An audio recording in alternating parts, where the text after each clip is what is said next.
Խաղատախտակի առջև 8-ամսյա պայքարը կորոշի հանրապետության լավագույն դպրոցական թիմին։ Մեկնարկել է շախմատի համադպրոցական օլիմպիադան, որն այս տարի 10-րդն է։ Ամեն տարի ավելի քան 15,000 դպրոցականներ են մասնակցում այս մրցաշարին ու շախմատիստների թիվը տարեցտարի ավելանում է։ Օլիմպիադան մեզ հնարավորություն տվեց ավելի հեշտ կարողանալ կազմակերպել շախմատը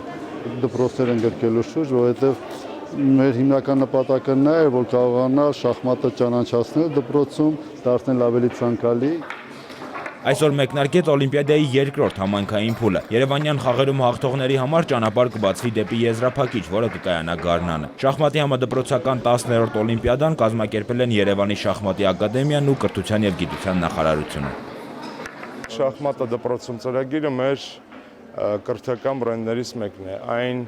գաղափարն է, այն ծրագիրն է, որը մենք ոչ միայն հաջողությամբ Հայաստանում ենք ներդրել, այլ նաև պատրաստ ենք արտահանել։ Օլիմպիադային մասնակցում են ավելի քան 1000 դպրոցների 7-ից 17 տարեկան աշակերտներ Հայաստանից, Արցախից և Ջավախքից։ Շատերի համար այս մրցաշարը ճանապարհ է դեպի պրոֆեսիոնալ շախմատ։ Գրիգոր Ավետիսյան, ժամը լրատվական։